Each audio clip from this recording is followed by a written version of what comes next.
Buenas tardes, estimados estudiantes.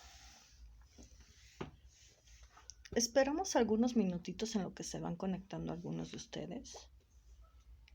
Mientras tanto, me gustaría saber quiénes están ahorita presentes, si tienen alguna duda, comentario, sugerencia, problemática sobre los recursos de esta tercera semana, sobre sus actividades, etcétera.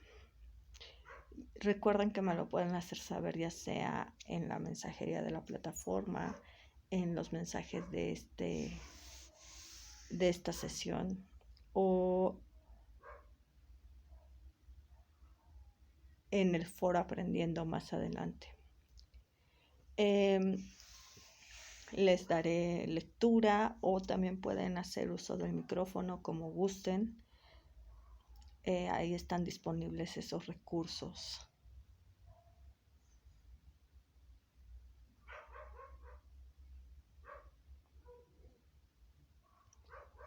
También me gustaría saber cómo van con sus actividades.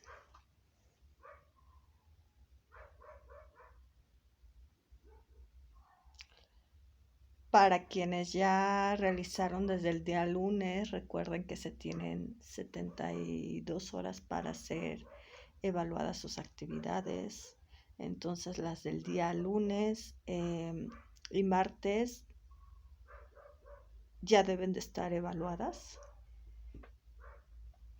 Al menos el martes, yo no suelo abarcar las 72 horas. Entonces ya deberían de estar evaluadas, ¿vale?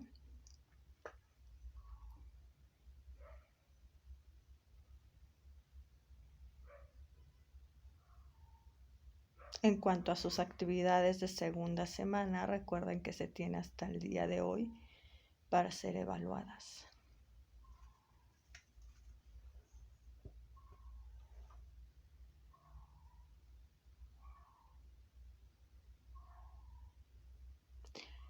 Sí, de hecho nada más faltan las actividades de semana 2 que se entregaron el día viernes, los días viernes, sábado y domingo, solamente son las que faltan por evaluarse.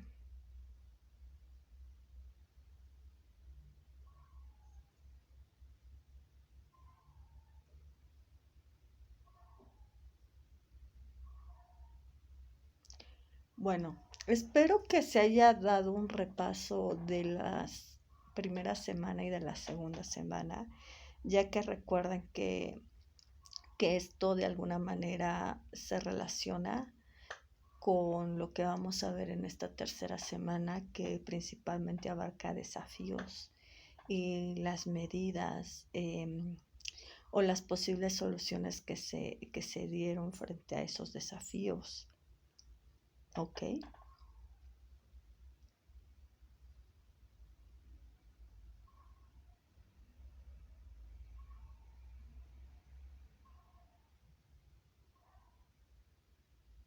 Bueno, entonces voy a empezar a hablar y que se vayan incorporando sus compañeros.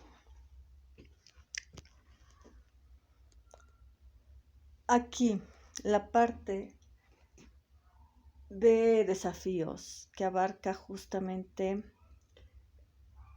todo lo que hemos visto a lo largo de la semana 1. El siglo de las luces mencionaba que el uso de la razón era su principal ideal. El uso de la razón definitivamente era importante porque se cuestionaba esta parte de que en los gobiernos, por así decirlo, en las dinastías, en los imperios, se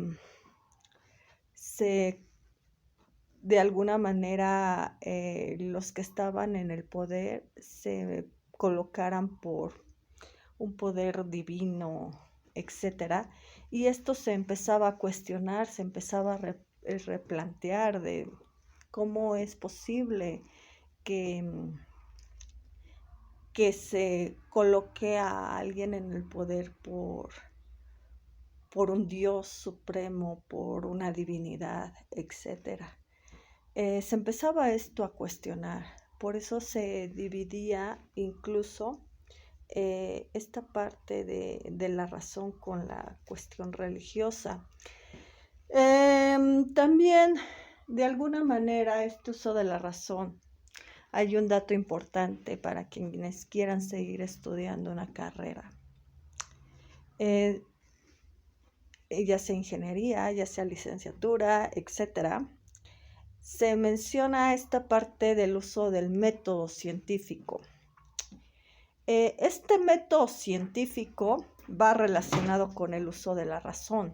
El uso de la razón se puede mostrar de manera diferente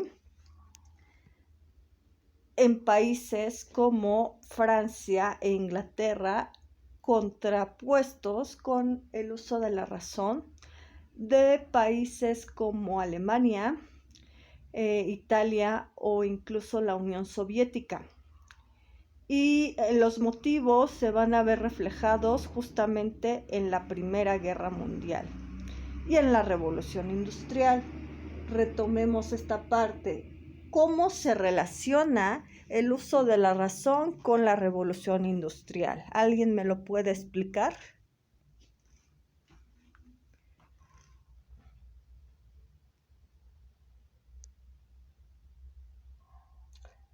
Así es con los avances tecnocientíficos que se dan en la Revolución Industrial. La Revolución Industrial también es un acontecimiento importante para comprender la parte de los desafíos, para comprender la Segunda y la Primera Guerra Mundial, para comprender por ejemplo, la Revolución Francesa, para comprender la Guerra Franco-Prusiana, para comprender la Guerra Chino-Japonesa, para comprender el periodo entre guerras, para comprender la Guerra Fría. ¿Por qué? Bueno, primeramente, la revolución industrial tiene mucho que ver con este cambio que se da en los países de lo rural a lo urbano, de esta parte de los avances tecnocientíficos.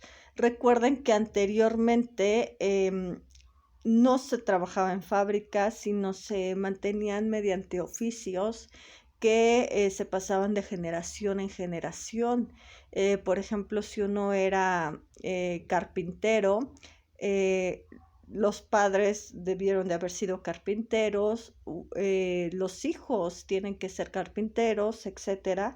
Y este trabajo se llevaba desde casa. Cuando se crean las fábricas, pues evidentemente esto cambia. La gente sale de sus casas para conseguir trabajo. Y las maquinarias, este avance tecnocientífico, el uso de maquinarias en las fábricas que reducían horas de trabajo, que reducían distancias, tiempo, acotaban tiempo también,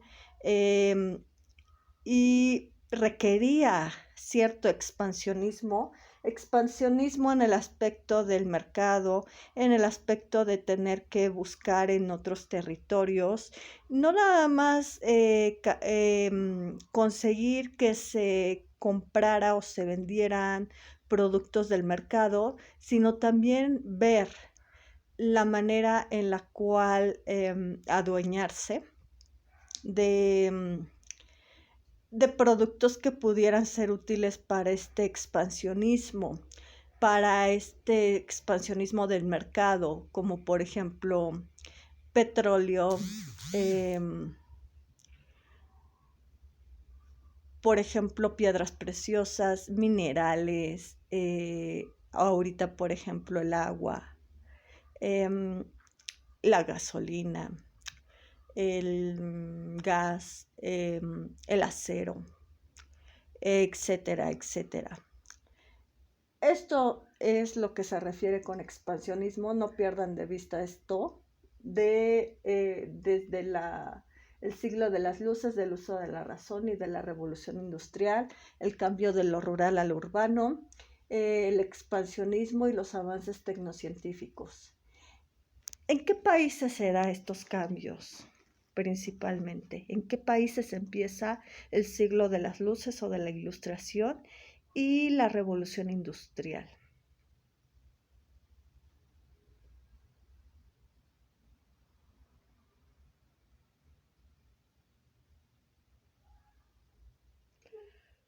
Comienzan, si así es, en Inglaterra y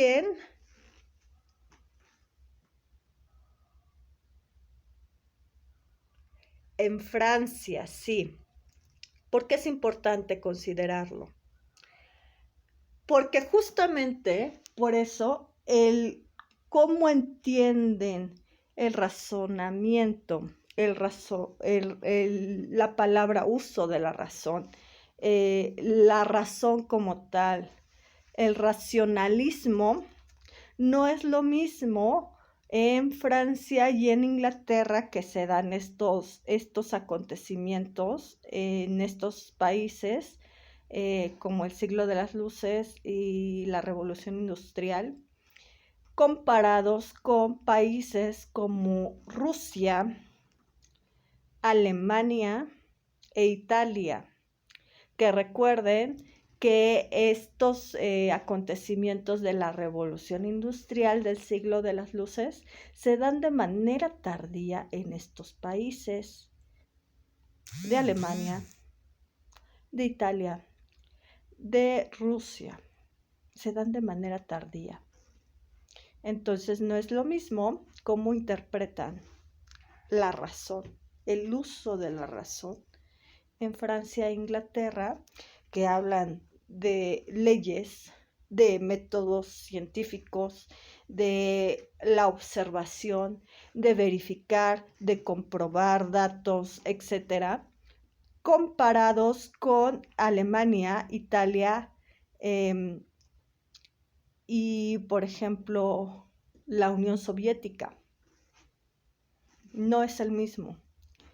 En el caso, por ejemplo, de Alemania y de Italia, incluso Japón, la razón, esta cuestión del razonamiento, del uso de la razón, se va a ver reflejado en cuestionar al líder, a la autoridad. Y se ve incluso esto en obras como las de Kant, que no es igual el tipo de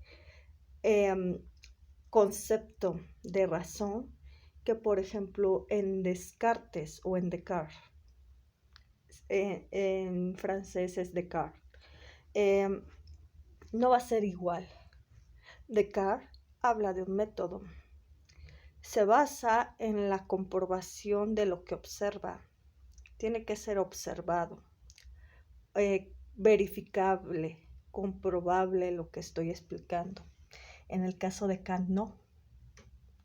Menciona que la razón, el uso de la razón, es peligrosa incluso, porque se cuestiona a los líderes y al cuestionarse uno puede perder hasta la vida. Y lo menciono porque esto es importante para comprender la manera de actuar de los alemanes, de los rusos, de los japoneses, de los italianos, sobre todo en la Segunda Guerra Mundial. Y actualmente también tiene que ver, insisto, para quienes quieran estudiar una carrera, esto tiene que quedar un tanto claro. El uso de la razón no es igual en todos los países. En nuestro caso, por ejemplo, México, el uso de la razón viene mucho de un corte justamente norteamericano y también francés. Comprobar, verificar, método científico. Y lamentablemente cuando se topan con teorías de rusos, de alemanes, de italianos, es cuando se choca los alemanes, sobre todo, no hablaban de un método científico al estilo francés, de comprobar, de verificar. Más bien ellos cuestionaban desde ahí, desde la cuestión de la autoridad. También por otro lado,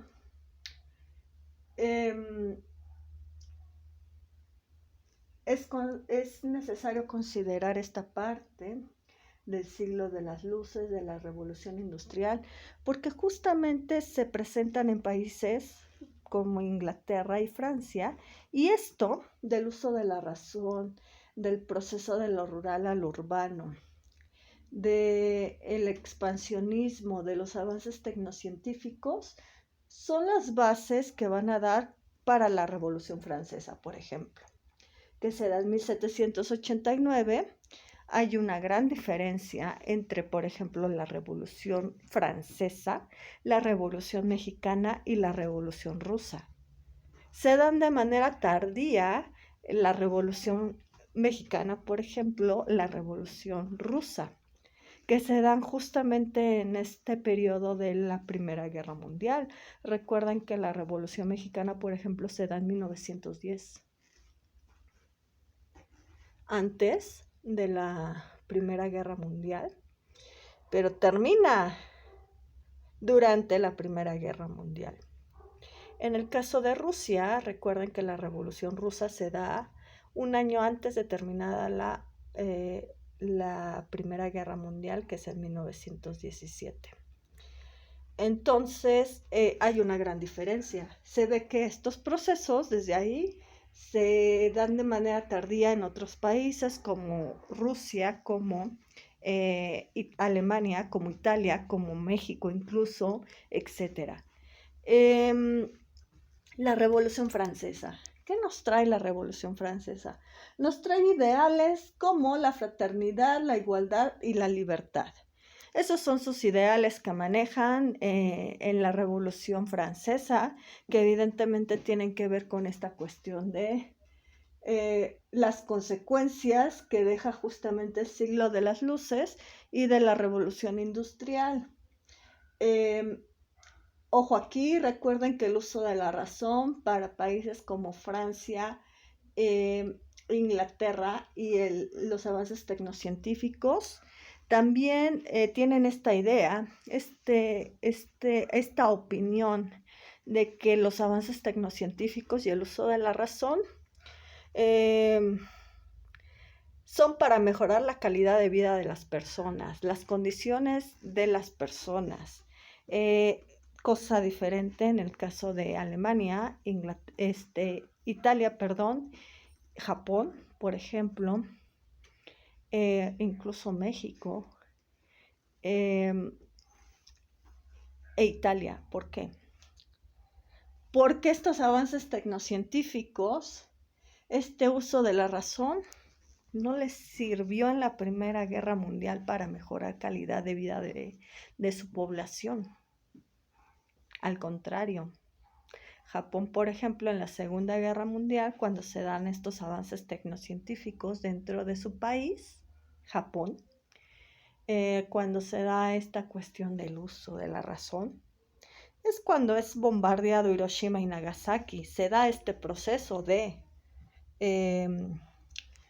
guerra, primeramente guerra entre China y Japón, su expansionismo, su justamente uso de la razón, su despertar del uso de la razón, sus avances tecnocientíficos se dan entre guerras, se da entre la guerra chino-japonesa, primera y segunda, la segunda se da justamente durante la Segunda Guerra Mundial, termina bombardeado por Estados Unidos. ¿Qué podría ser ese uso de los avances tecnocientíficos y de la razón? ¿Cómo era que servía para Japón, para mejorar la calidad de vida de su población? Evidentemente se oponía a esta idea. En el caso de Italia pasa exactamente lo mismo. cómo el uso de la razón y de los avances tecnocientíficos eran para mejorar la calidad de vida de su población cuando se presenta entre guerras. Alemania, no se diga, por ejemplo, Alemania, los avances tecnocientíficos que tiene y este cambio de lo rural a lo urbano, del uso de la razón, se presenta en la Primera Guerra Mundial y termina siendo severamente castigada por Inglaterra y por Francia, quitándole colonias, por ejemplo. Sí era imperio, pero le quitan colonias, le quitan poderío, evitan que se expanda justamente su mercado, su territorio. Entonces, ¿cómo iba a ser para este uso de la razón y de los avances tecnocientíficos para mejorar la calidad de vida de su población? Se cuestiona definitivamente. Y más cuando, pues evidentemente, en la primera lo castigan quitándole territorio, quitándole, por ejemplo, poderío también, esta posibilidad de expandirse, pero también lo hacen responsable y tiene que pagar indemnizaciones. Y en el caso de la Segunda Guerra Mundial, termina siendo castigado dividiendo Berlín. Y no de una manera agradable, sino violenta. Esta cuestión de la fraternidad, igualdad y libertad de la Revolución Francesa es importante para más adelante hablar de derechos humanos. En el caso de, por ejemplo, la guerra franco-prusiana, recuerden que se dan dos, la guerra franco-prusiana,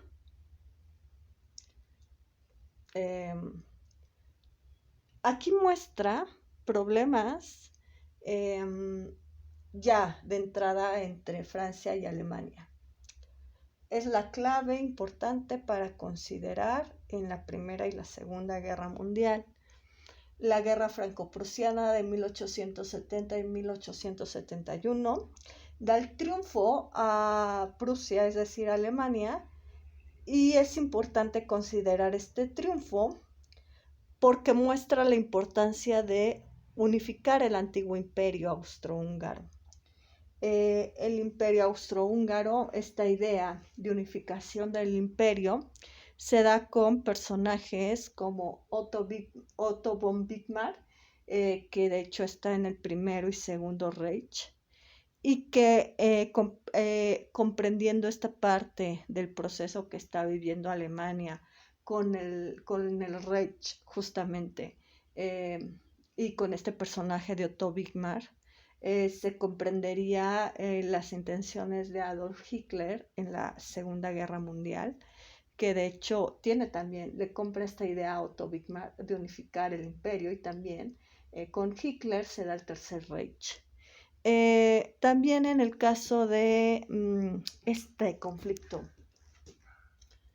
entre Francia, recuerden que al término de la Primera Guerra Mundial se da justamente el castigo se obtiene de Francia y de Inglaterra. Alemania considera justamente a Francia su enemigo. Es un desafío.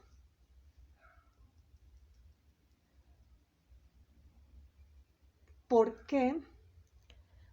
Porque ahorita se puede comprender la Rusia actual, por ejemplo. Esta Rusia actual está comprando algunos países que pertenecían a la Unión Soviética, esta idea de Alemania de unificar a la antigua Unión Soviética, por ejemplo.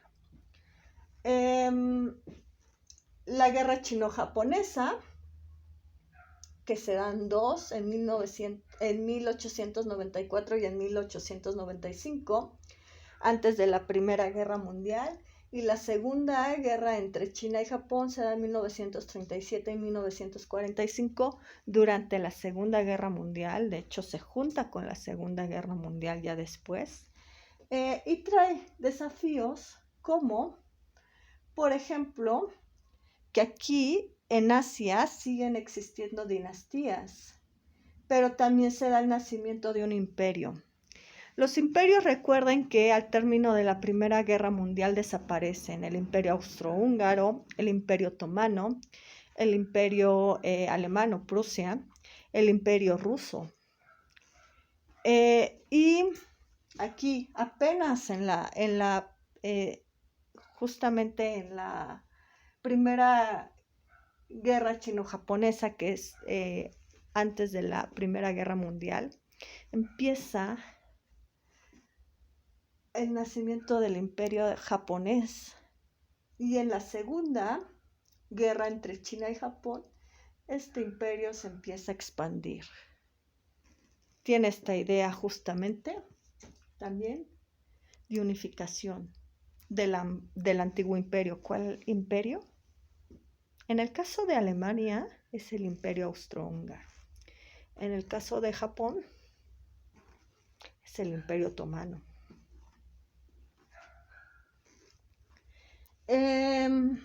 Se da por primera vez los bombardeos. Primero Pearl Harbor, Japón contra Estados Unidos, y después Nagasaki y Hiroshima, Estados Unidos contra Japón. La Primera y la Segunda Guerra Mundial muestran desafíos como la muerte, por ejemplo, asesinato del archiduque Francisco Fernando de Austria, asesinato de civiles, por ejemplo, de judíos, pero también esta cuestión de suicidio por el nacionalismo, por esta cuestión de que yo pertenezco y yo brindo servicio a mi nación. También la cuestión de la pandemia. Recuerden que, por ejemplo, la pandemia de gripe española se da en la Primera Guerra Mundial. La violencia, esta cuestión de violencia que se convierte en un desafío, aquí se presenta desde la cuestión de, por ejemplo, de origen de grupos étnicos, de origen de grupos religiosos, de origen de justamente de que se nace en otro país que no es el originario que se requeriría. Por ejemplo, en el caso de Alemania, no eres alemán, ario. Desde ahí existe la violencia por no ser alemanario. La cuestión del imperialismo. Sí, se terminaron los imperios al término de la Primera Guerra Mundial, pero se tratan de rescatar con países como Alemania, Japón, Italia, etc. Y este imperialismo casualmente cambia de nombre, cambia a potencias mundiales.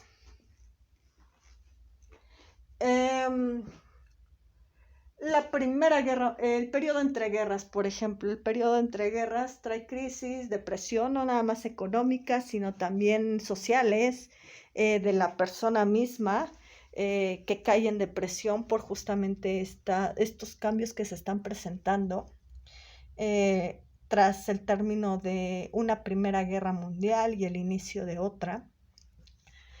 Los regímenes totalitarios, que muestran los cambios que se están presentando a nivel, sobre todo político. Contaminación, justamente otro cuestionamiento hacia los avances tecnocientíficos que no nada más sirven para mejorar la calidad de vida de las personas, sino también traen consecuencias negativas estos avances tecnocientíficos. La hambruna, por ejemplo, que también es consecuencia, la hambruna y la pobreza, consecuencia de la revolución industrial. es una consecuencia de la revolución industrial. ¿Por qué? Por este cambio justamente de lo rural a lo urbano y de este expansionismo.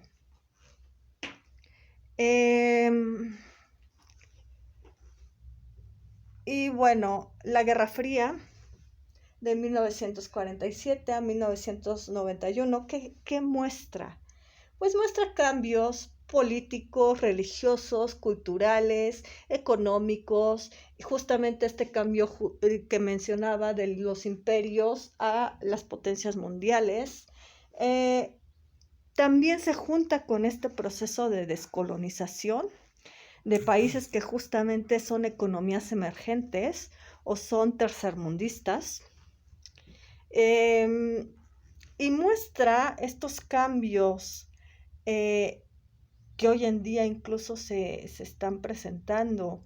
Por ejemplo, el proceso de descolonización en Asia, que bueno, sí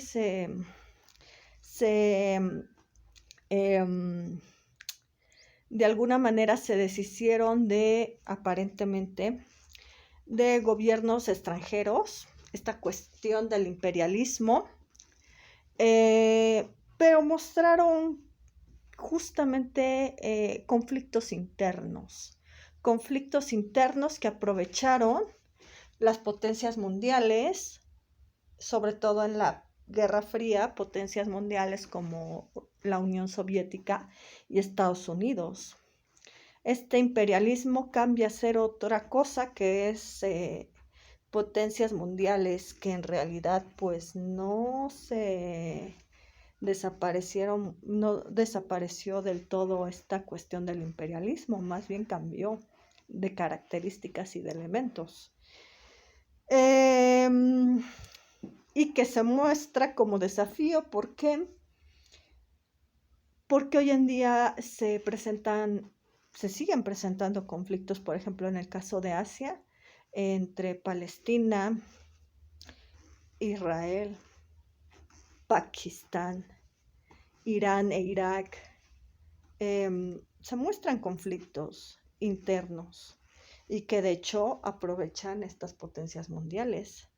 En el caso de la Guerra Fría, por ejemplo, se mostró desde el poderío militar y económico que tenían las potencias mundiales para apoyar a países como Vietnam, como Cuba, como Corea, y que curiosamente siguen divididas en comunistas y capitalistas. En el caso de Cuba pasa algo muy interesante. Se están presentando cambios, ¿no es así? Desde la muerte de Fidel Castro. Incluso ya hay acuerdos, convenios entre Cuba y Estados Unidos.